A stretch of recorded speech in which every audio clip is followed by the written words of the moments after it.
The radio crackled once, then died. Not the usual static that comes with distance or interference, but the kind of silence that makes a controller's stomach drop. Captain Riene Scorched Volkov had been mid-transmission, her voice steady as granite as she confirmed her position over the Helmand corridor. Then nothing.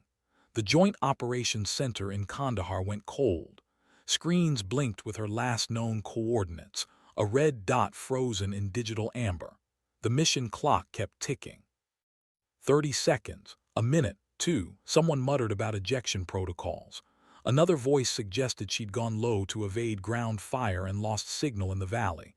But the operations officer, a man who'd seen 3 deployments and knew the difference between silence and death, just stared at the screen. He'd heard something in that last second before the cut. Not an explosion, not panic, something else. A breath, a choice. 60 miles north, over jagged ridgelines that looked like the spine of a sleeping dragon, an A-10 Thunderbolt II fought gravity with everything it had. The Warthog, as pilots called it, wasn't built for grace. It was built to take punishment and keep flying. This one had taken more than its share. The left engine was shredded, trailing black smoke that wrote a dark signature across the pale Afghan sky. The right stabilizer had a hole you could fit a basketball through. Hydraulic fluid dripped from the belly like slow blood. And still, impossibly, it flew. Barely. The aircraft shuddered with each gust of wind, nose dipping, then correcting, as if held aloft by sheer willpower. Inside the cockpit, Riene's hands moved with practiced precision even as her vision tunneled. She'd taken shrapnel in the shoulder, small fragments that burned like coals pressed into flesh. Her helmet visor was cracked. The heads-up display flickered between functional and dead. But her hand stayed steady on the stick. She'd lost comms, lost half her instruments, lost any reasonable expectation of making it back. What she hadn't lost was the convoy below. 18 soldiers, pinned down in a dried riverbed by insurgent fire from 3 directions. She'd come in low for the gun run, GAU-8 Avenger roaring at 70 rounds per second, and walked her fire across enemy positions with surgical precision. That's when the RPG found her. Now she was 20 minutes from base, flying on memory and mathematics, every second a negotiation between physics and faith. The mountains below offered no mercy, just stone and shadow and the promise of a fireball if she got the angle wrong. Her breathing came shallow through the oxygen mask. Pain registered somewhere distant, cataloged but not yet processed. The aircraft bucked again. She corrected. The sky ahead looked impossibly far. In the operations center, someone finally spoke. "Sir, we've got something on radar. Single aircraft, low altitude, erratic flight path, no transponder signal." The operations officer leaned forward, his jaw tightened. "Bearing," the controller's voice cracked slightly. "Direct approach, 270, speed. Jesus, sir, she's barely making 100 knots." Around the room, chairs scraped as personnel stood. Conversations died mid-sentence. Everyone knew what 100 knots meant in an A-10. It meant flying on fumes and prayer. It meant damage so catastrophic that staying airborne violated every principle of aerodynamics. The operations officer reached for the radio, then hesitated. If her comms were dead, he'd be talking to empty air. But protocol was protocol. He keyed the mic. "Scorched, this is Anvil, Maine. If you can hear this, the field is clear. Emergency crews are standing by. You're cleared for any approach, any runway." Static answered. Just static. But somewhere in that white noise, he wanted to believe there was something more. Someone listening, someone coming home. The first person to actually see the A-10 was a crew chief servicing an F-16 on the flight line.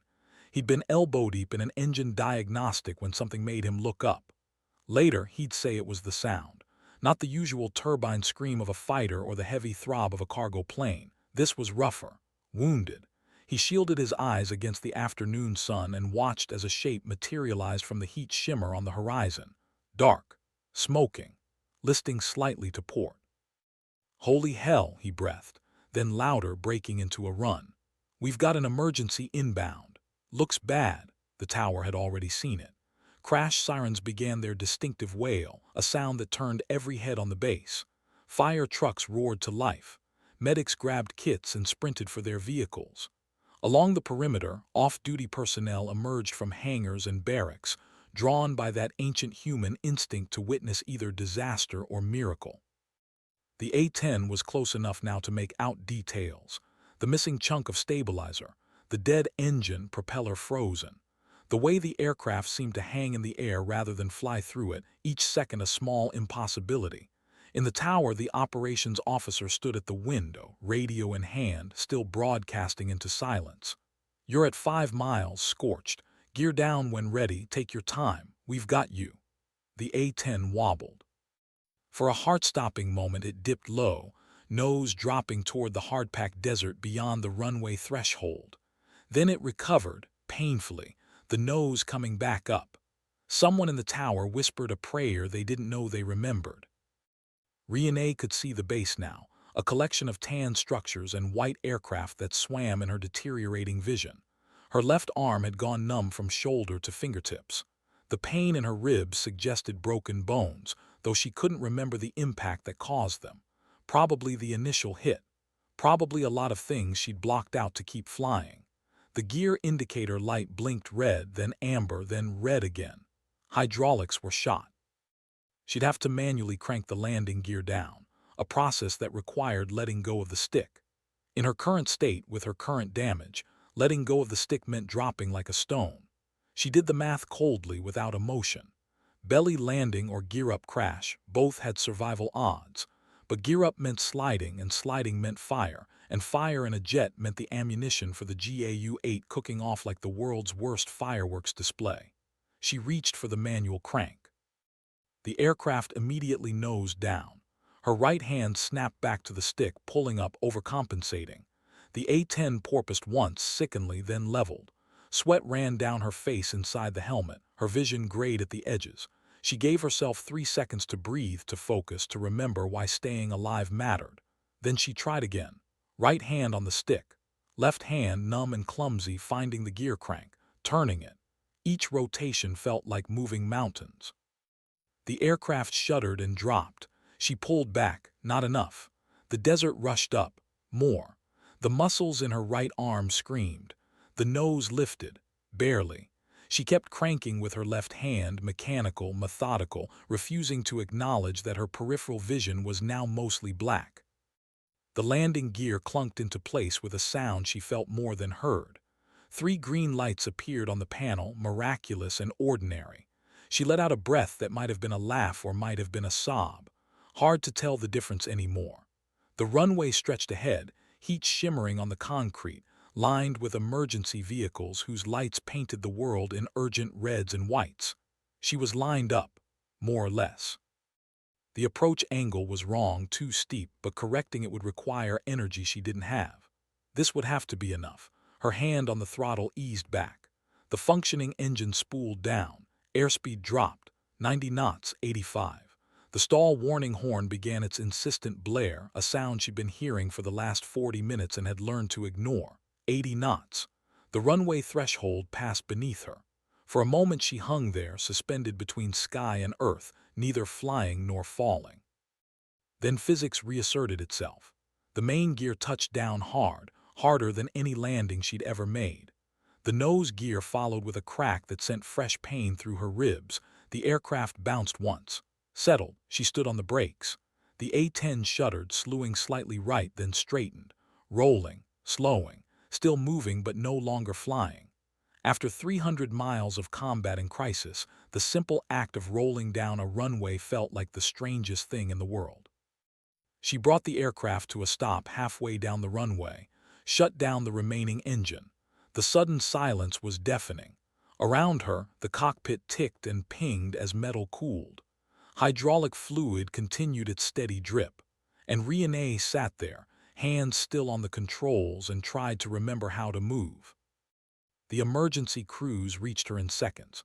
A crew chief climbed the ladder, medical kit already open. Through the cracked visor he could see her face, pale under the helmet, eyes tracking but distant.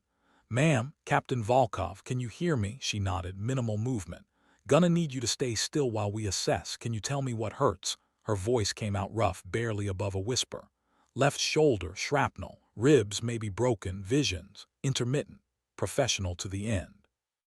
The crew chief keyed his radio. "We need a stretcher and a trauma team. Pilot's conscious but wounded." Below, the operations officer and half the base had gathered at a respectful distance. They stared at the A-10 like it was a ghost ship. The damage was catastrophic. By any rational assessment, the aircraft should have gone down over the mountains. That it hadn't, that it had flown 60 miles on a prayer and fumes, defied explanation. Someone started clapping, slowly at first. Then others joined. Within seconds, the tarmac echoed with applause, an acknowledgement of something they'd all witnessed but couldn't quite articulate. Inside the cockpit, Renee heard it distantly, like sound traveling through water. The medics were easing her out of her harness now, careful with the injured shoulder. Every movement sent fresh waves of pain through her body. She let them work, too exhausted to help or hinder. As they lowered her to the stretcher, she caught sight of the convoy radio operator she'd covered. He'd hitched a ride back on a medevac and now stood among the crowd, arm in a sling, face streaked with dust and gratitude. Their eyes met. He snapped a salute so crisp it could cut glass. She managed something that might have been a nod. Then the stretcher was moving, carrying her toward the waiting ambulance, and the sky above was the simple, uncomplicated blue of survival. The debriefing came 3 days later, after surgery and enough painkillers to make the world soft at the edges.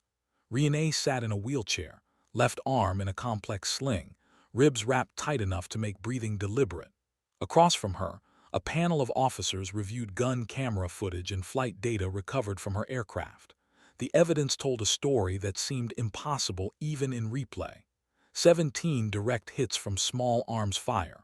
1 RPG impact to the port engine. Catastrophic hydraulic failure, complete communications loss, and still she'd flown. Still she'd completed her gun runs. Still she'd brought the aircraft home. The senior officer, a colonel with gray temples and 3 rows of ribbons, studied her over steepled fingers. "Captain Volkov, your actions over Helmand were..." He paused, searching for words adequate to the task. "Exceptional doesn't cover it. The convoy commander reports that without your support, they'd have been overrun. Casualty estimates put friendly KIA at 15 or more if you hadn't stayed on station." Renee sat motionless. Her face betrayed nothing. The colonel continued. "Your call sign, scorched. I looked up the origin." Around the table, junior officers shifted uncomfortably. Everyone in the room knew the story, or thought they did. It had circulated as a cautionary tale during her first deployment. How she'd pushed an engine past redline during a training exercise, scorched the cowling, and earned a reputation for recklessness. How senior pilots had questioned whether she had the temperament for combat operations. How she'd carried that call sign like a mark of shame.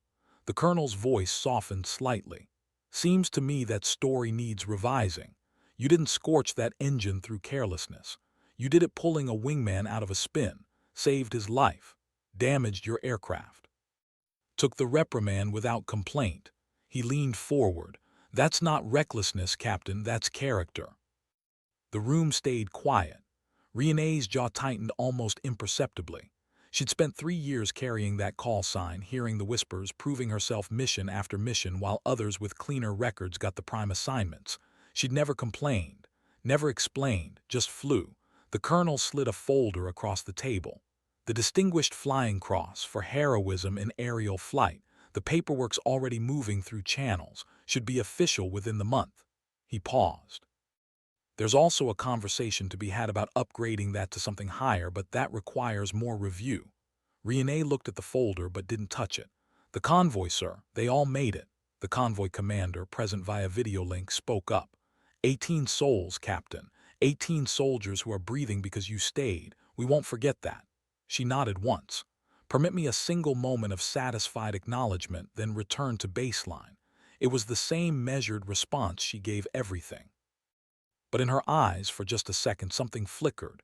Relief, vindication, the crushing weight of what might have been. The colonel dismissed the panel but gestured for Renee to remain. When the room emptied, he stood and moved to the window overlooking the flight line. Her A-10 sat in a maintenance hangar, surrounded by engineers who were still cataloging the damage. "They're calling it a miracle aircraft," he said. "Engineering's fighting over who gets to brief the findings. They genuinely don't understand how it flew." Riene's voice came quiet. It flew because it had to, sir. He turned to face her. And you flew because you had to. She considered the question with the same precision she applied to weapons release calculations. I flew because 18 people needed me to. The rest was just execution. The colonel smiled faintly. Just execution, right. He returned to his desk, pulled out a second file. Off the record, you're being watched, Captain. Not for discipline, for command. We need pilots who understand that the mission isn't about personal glory. It's about bringing people home. He slid the file across. Squadron commander positions opening up in 6 months. You'd have my recommendation. Riene stared at the file. Squadron command. The thing she'd stopped dreaming about when her reputation got scorched along with that engine. Sir, my record. Your record, he interrupted, shows someone who sacrifices personal advancement for mission success, shows someone who flies when others would eject, shows someone who proves doubters wrong through action, not argument. He stood, signaling the conversation's end. Think about it. You've got time to heal, but the Air Force needs leaders like you, whether you believe it or not. The recovery took 8 weeks. Riene spent them in physical therapy, rebuilding the shoulder, learning to breathe deep again without ribs protesting. She watched from the medical facility as squadrons launched and recovered, the rhythm of operations continuing without her. Restless didn't begin to cover it, but orders were orders, and healing was just another mission parameter to meet. The convoy commander visited during week 3. Staff Sergeant Marcus Acaffer, built like a linebacker, with a handshake that was gentle despite hands that could crush stone. He brought a challenge coin, custom-made, with the convoy's call sign on one side and a simple inscription on the other, 18 and 0, because of you. They sat in the rec area, surrounded by other recovering personnel who tactfully pretended not to listen. Been trying to find the words, Acaffer said. Feels like everything I come up with is too small. Thank you doesn't cut it. You saved our lives feels obvious. So I guess I'll just say this. My daughter turned 4 last month. I got to see it on video chat because you kept flying. That's what you gave me, her birthday and the next one, and maybe her graduation someday and her wedding and everything else. His voice cracked slightly. So thank you, Captain, for my daughter's birthdays. Riene held the challenge coin, feeling its weight. You'd have done the same. Acaffer shook his head. Maybe. But I didn't have to, you did, there's a difference. He stood to leave, then paused. One more thing, the guys in the convoy, we've been talking, we want to do something. Can't tell you what yet, but you'll see. After he left, Riene sat alone with the coin. She'd accumulated dozens over her career, tokens of completed missions and mutual respect.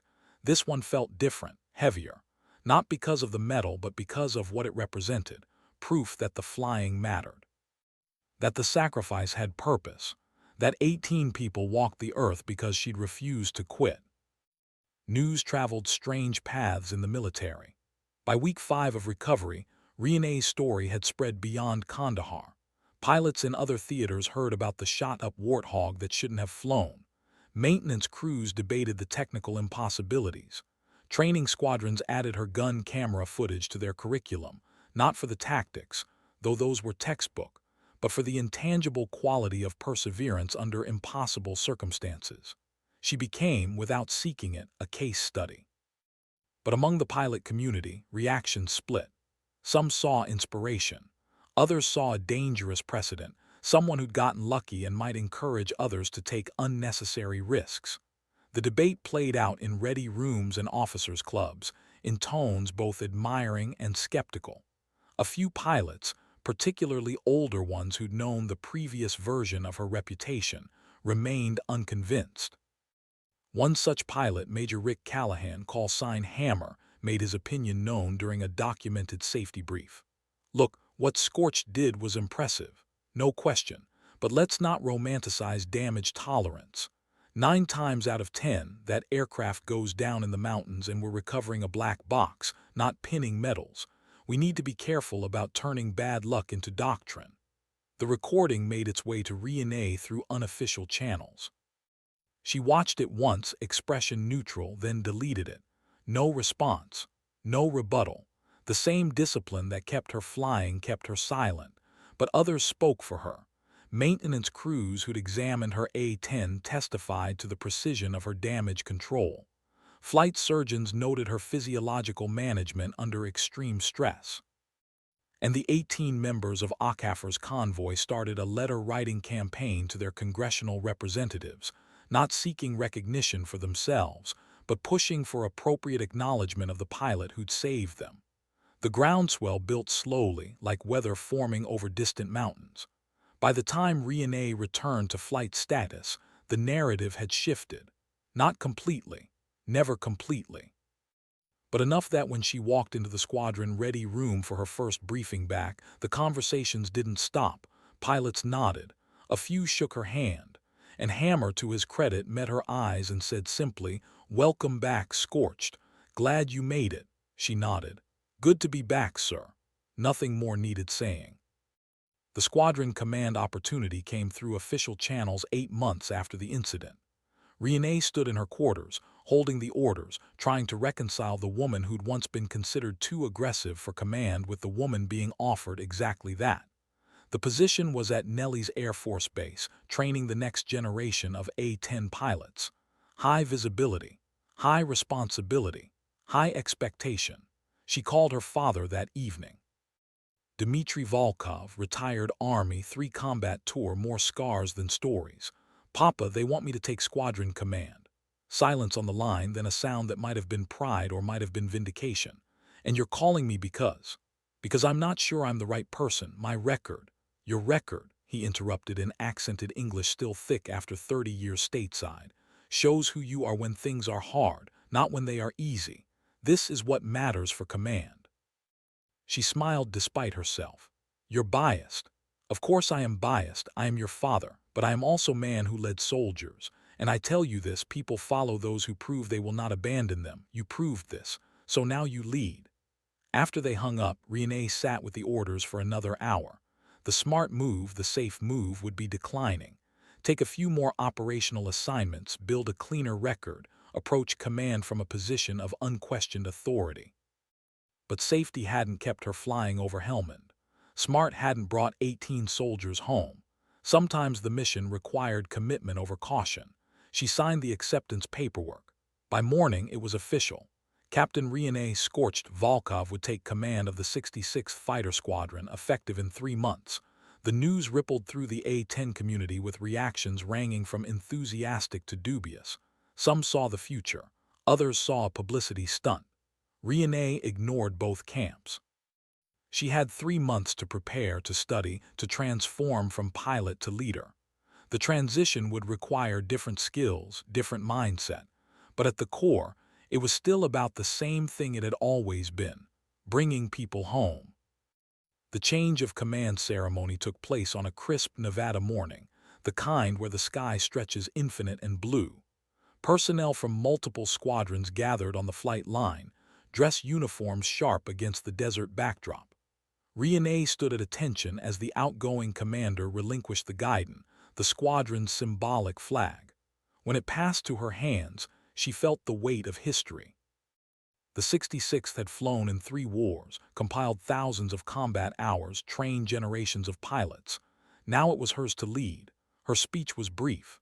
She'd written and rewritten it a dozen times, trying to strike the balance between humility and authority. In the end, she abandoned the script. "I stand here today not because I'm the best pilot," she began, voice carrying across the assembled formation. "I stand here because when the mission required it, I didn't quit. That's not exceptional. That's fundamental. That's what we do." She paused, making eye contact with the pilots who would serve under her command.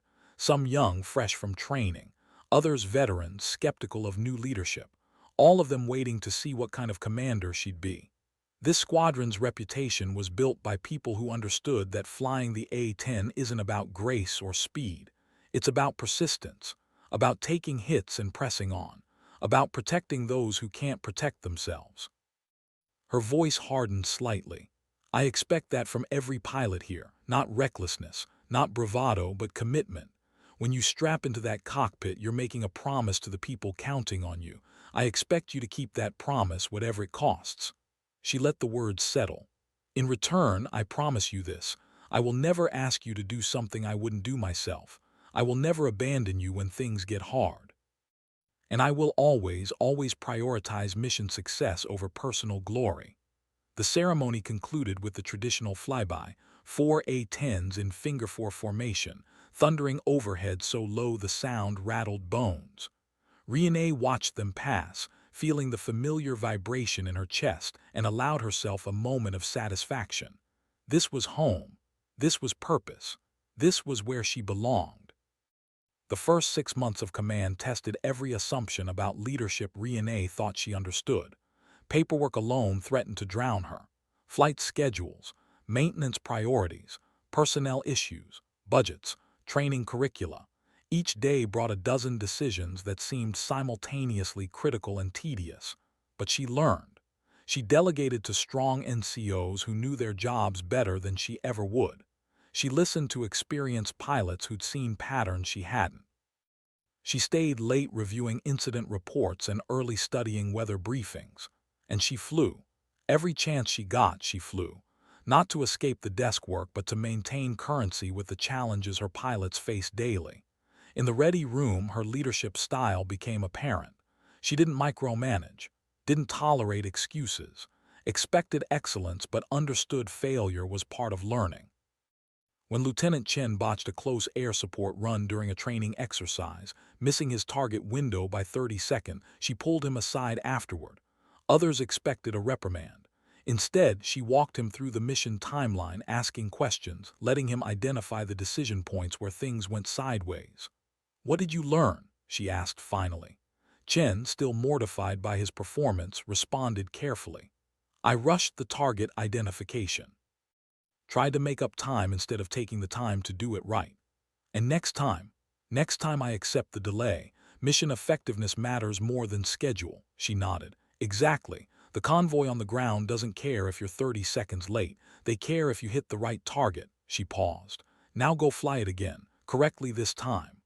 The culture shift was subtle but real. Pilots began to understand that mistakes weren't career enders if you learned from them. But repeating mistakes or failing to prepare or compromising mission integrity for personal convenience, those were unforgivable. The squadron's performance metrics reflected the change. Fewer incidents, higher qualification rates, better scores on operational readiness inspections. But more than statistics, there was something less tangible: pride.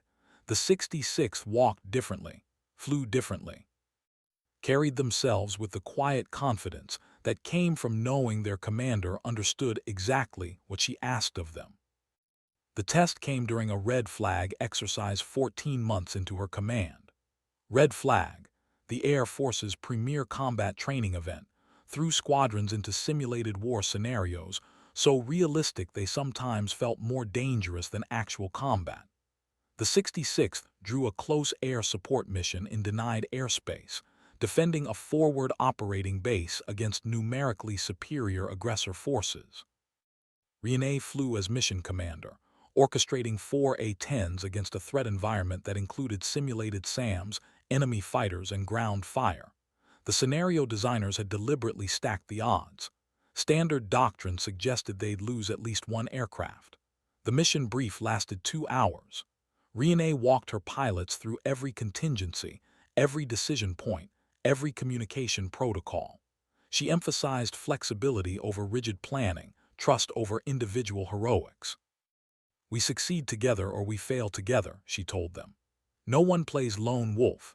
No one breaks formation without cause. We're a team or we're target practice." The mission launched in pre-dawn darkness. Renee led the flight north into the range, watching her instruments and the sky with equal attention. The radios crackled with the controlled chaos of large force employment, strike packages calling in, fighter sweeps checking in, AWACS controllers managing the airspace like chess masters moving pieces. Then the chaos became real. "Rifle, rifle, rifle," the call meant SAM launch. Renee broke hard left, dispensing flares, the aircraft protesting the violent maneuver. Behind her, her wingman mirrored the movement. 2 missiles tracked, lost lock, spiraled away into the desert. No time to celebrate. The radio erupted with urgent calls. 3s engaged, bandits at 6 o'clock. Enemy fighters, F-16s playing the role of aggressors, had bounced the second element. The A-10s couldn't outrun them, couldn't outturn them, but they could outthink them. 3, 4, go low and fast. Use the terrain. Lead them into the SAM envelope. Risky, dangerous. The kind of tactic that worked in theory but could kill you in practice. Her pilots didn't hesitate. They dove for the deck, using mountains and valleys as shields, forcing the F-16s to follow. The aggressors, committed to the engagement, pressed the attack. Straight into the simulated SAM range that Riene had maneuvered them toward. Aggressors are spiked. They're breaking off. A small victory. But the mission wasn't about air-to-air. It was about supporting the FOB. Riene checked her tactical display. The friendly position was getting hammered by ground forces. Time was running out. Riene pushed the throttle forward, the A-10 accelerating to its maximum combat speed. Still slow by fighter standards, but adequate for their purpose. The targeting pod displayed the battlefield in shades of green and gray, friendly positions marked in blue, enemy forces advancing in red. The enemy had brought armor. 3 T-72 tanks and supporting infantry were closing on the FOB from the North Ridge. Standard defensive positions wouldn't hold. Flight, this is lead. Target priorities, armor first, then troops in the open. West to east attack run. 45-second spacing, make every pass count. She rolled in first, the ground rushing up in terrifying detail. The GAU-8 was designed for this, tank killing. She walked her fire across the lead T-72, the simulated rounds registering as hits on the exercise computers. The tank's icon blinked, then went dark. Killed. She pulled up hard, circled, watched her wingman roll in. His run was textbook. Another tank neutralized, but the third tank had repositioned, finding cover in a wadi that made targeting nearly impossible, and the infantry were dispersing, learning, making themselves harder to hit. Lead, this is 3. I've got eyes on that third tank. Bad angle from standard approach. Request permission to come in from the south. The south approach meant flying over territory marked as heavy AAA. Anti-aircraft artillery, the kind that filled the sky with lead and turned aircraft into Swiss cheese. It was technically possible, but the risk was substantial. The old Riene, the one who'd earned her call sign through aggressive flying, might have approved immediately. The commander Riene had to calculate differently. Lives versus mission. Risk versus reward. -3. Too much risk for one target, will suppress with artillery, and lead FOB reports they're being flanked. That tank's moving to cut off their retreat. If we don't kill it now, we lose the objective. The radio went quiet. 4 pilots waited for their commander's decision. Riene could feel the weight of it, the way every choice in command carried consequences beyond the immediate moment. She checked the tactical display again. 3, call sign Blade, was right. The tank's position threatened the entire defensive line. Without neutralizing it, the FOB would fall. Blade, you're cleared for the south approach. But you take one run, guns only, and you get out. No heroes. Copy. Lead, 1 run, guns. Riene watched on her display as Blade's icon altered course, heading toward the danger zone. Her hands gripped the stick tighter than necessary. This was command. This was sending people into harm's way and living with the outcome. Blade's voice came through calm and professional. Starting my run. Tracers visible, heavy volume. Riene switched her display to watch his approach. The A-10 dove through a curtain of simulated anti-aircraft fire, each burst representing rounds that could shred an aircraft. The Warthog was tough but not invincible. She held her breath. On the ground, exercise controllers monitored damage assessments in real time. If Blade took a critical hit, the simulation would register it. His aircraft would be counted as a loss. The mission would take a major hit to its success rating. But Blade flew like water through stone, finding the gaps in the fire, adjusting his approach constantly. The GAU-8 roared its distinctive belch. The third tank's icon flickered, went dark. Target destroyed. The transmission cut off. Riene's heart stopped. On her display, Blade's icon flashed red. Hit. The radio crackled back to life. I'm okay. Simulated hydraulic failure. Losing altitude. Requesting emergency recovery. Simulated. The word was important. In training, you could simulate death and learn from it. In combat, you just died. Blade, vectors for emergency field are 090, 15 miles. You'll make it. 3. Escort him in. The exercise continued for another 20 minutes, but Renee's mind was split between the mission and her wounded pilot. They completed the objectives, saved the fob, defeated the attacking forces with minimal friendly losses. By the metrics that mattered to exercise evaluators, they'd won decisively. But in the debrief afterward, Renee didn't start with congratulations. She started with accountability. Blade's aircraft took damage that would have forced an emergency landing or worse. That's on me. I approved a high-risk approach because the tactical situation demanded it. The outcome was successful, but the cost was nearly catastrophic. Let's talk about what we could have done differently. The discussion that followed was honest and sometimes uncomfortable. Pilots pushed back, argued alternative approaches, questioned decisions, exactly what she wanted. A squadron that could think critically, that understood success wasn't just about completing objectives but managing risk intelligently. At the end, Blade himself spoke up. "Ma'am, with respect, I don't regret the run. The mission required it. You made the right call." Renee met his eyes. "Maybe. But if this had been real, you'd be in a hospital or worse. And I'd be writing a letter to your family explaining why their son, husband, father isn't coming home. That's the weight of command, Lieutenant. Every decision carries that potential cost. Don't ever let yourself forget it." The red flag exercise results came back 3 days later. The 66th had scored in the top 5% of participating squadrons. Exceptional ratings for tactical employment, mission planning, and adaptability under pressure. The evaluation report specifically noted the squadron's aggressive but calculated approach to close air support. Renee read the report alone in her office, feeling the satisfaction of validation, but also the persistent weight of what might have been. In combat, Blade would likely have died. That tank would have been destroyed, mission accomplished, but at a cost that statistics couldn't capture. She filed the report and returned to the daily grind of command, flight schedules, maintenance reviews, personnel evaluations, but something had shifted. The squadron had proven itself not just competent but exceptional. And more importantly, they'd internalized the culture she'd worked to build, mission success through intelligent aggression, not recklessness. Word of their red flag performance spread. Other squadrons took notice. Training commands requested briefings on their tactics, and quietly in channels that Renee wasn't supposed to know about, her name started appearing on lists for senior positions. Lieutenant Colonel, squadron commander at larger bases, eventually perhaps higher still. She ignored the speculation, focused on the mission, on the pilots, on making sure that every person who flew under her command understood the responsibility they carried and the trust placed in them.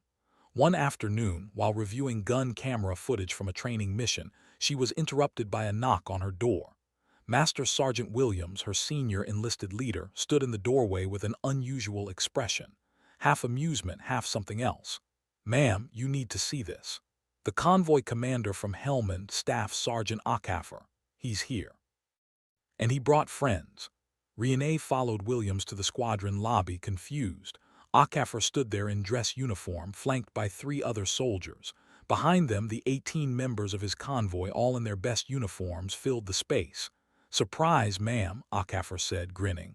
"Told you we wanted to do something." One of the soldiers stepped forward, carrying a large frame covered in cloth. "We took up a collection, did some research, had this made professionally. It's a small thing, but it represents what you mean to us." He pulled the cloth away. The frame contained her gun camera footage from that day over Helmand, frozen at the moment her rounds impacted enemy positions. Below it, a plaque with 18 names, Acaffer's convoy, and an inscription, "Because one pilot refused to quit, 18 soldiers came home. Your courage is our legacy." Renee stood speechless.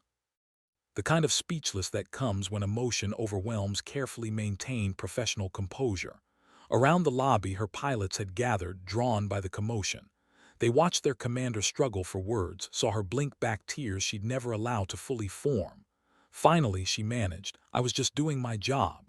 Acaffer shook his head. "No, ma'am, you went beyond the job, beyond the mission. You risked everything. That's not duty. That's heroism."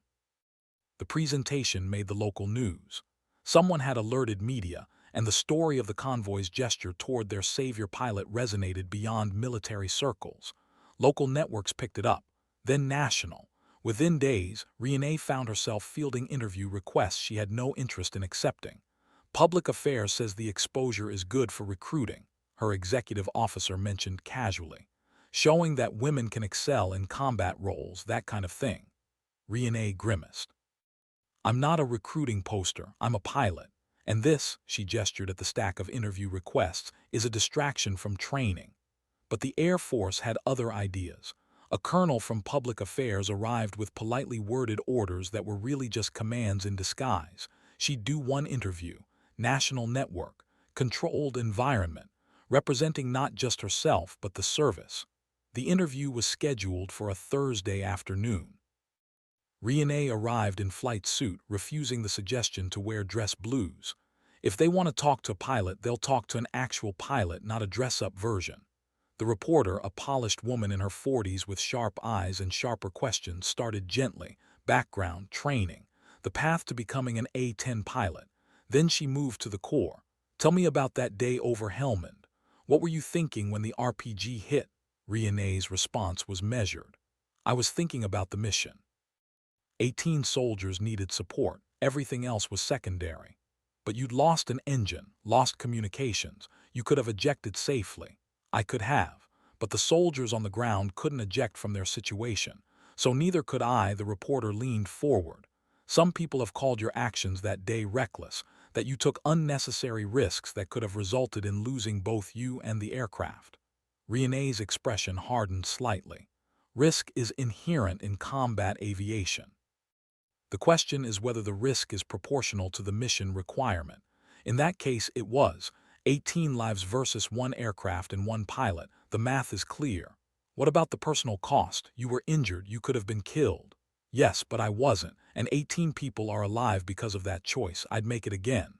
The interview aired on a Sunday evening. Response was overwhelming. Veterans groups praised her. Aviation communities dissected her flying. Civilian audiences grappled with the reality of combat decision-making. And quietly, among active-duty personnel, the conversation shifted. Renee became a reference point, a case study not just in flying, but in leadership and sacrifice. 6 months after the interview, Renee received orders for promotion to lieutenant colonel. The ceremony was small, attended by her squadron, her father, and a handful of senior officers who'd supported her ascent. As her father pinned the new rank insignia on her shoulders, his hands shook slightly. Age catching up or emotion? Probably both. Your mother would be proud, he whispered. Renee's mother had died when she was 12. Cancer, swift and merciless. One of her last conversations with her daughter had been about dreams and persistence.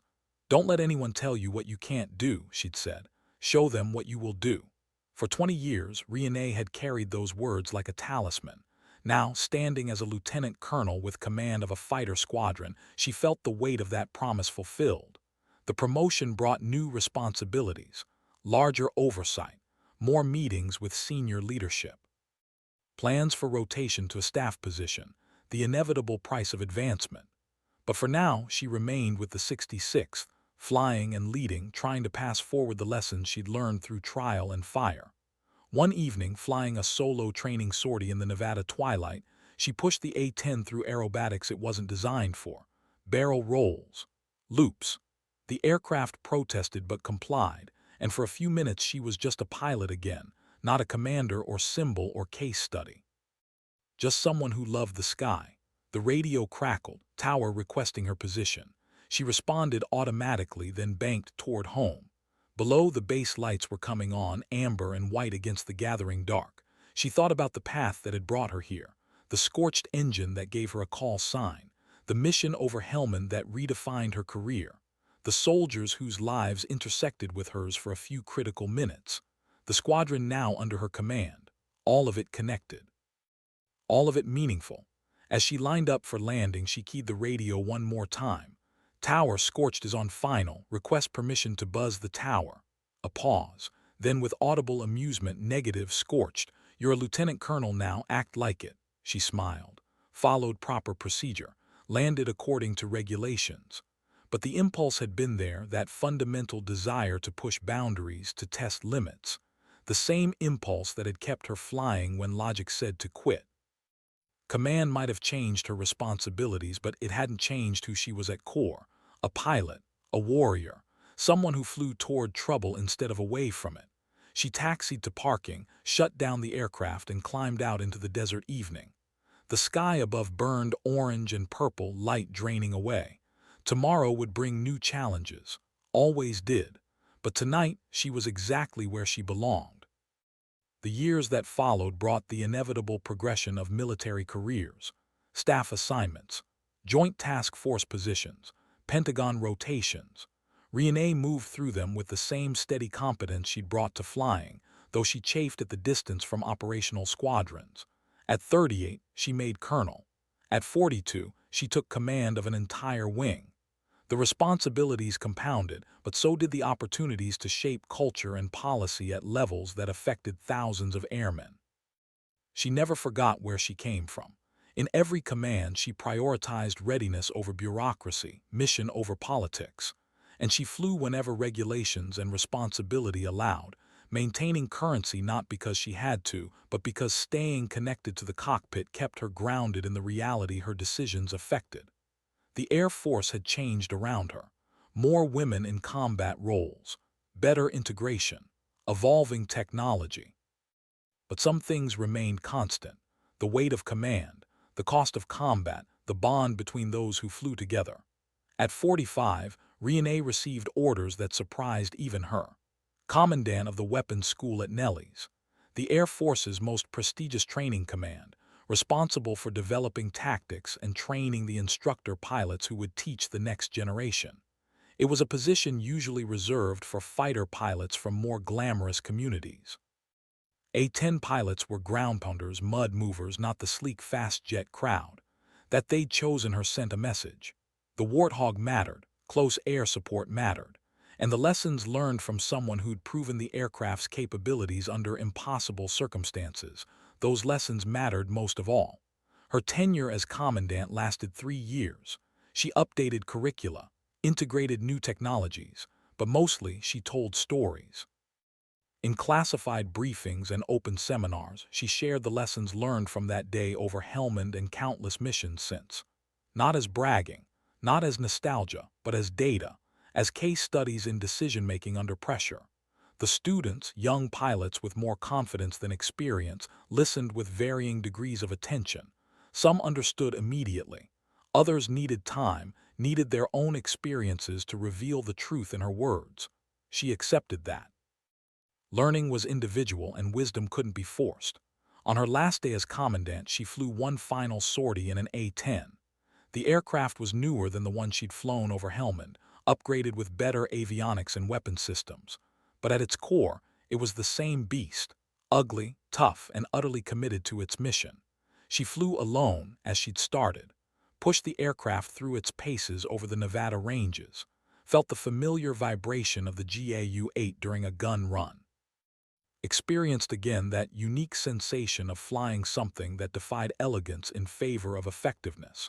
When she landed and shut down the engine for the last time, she sat in the cockpit longer than necessary, running her hands over controls she could operate blindfolded, breathing in the smell of hydraulic fluid and aviation fuel and desert heat, saying goodbye to the part of her life that had defined everything else.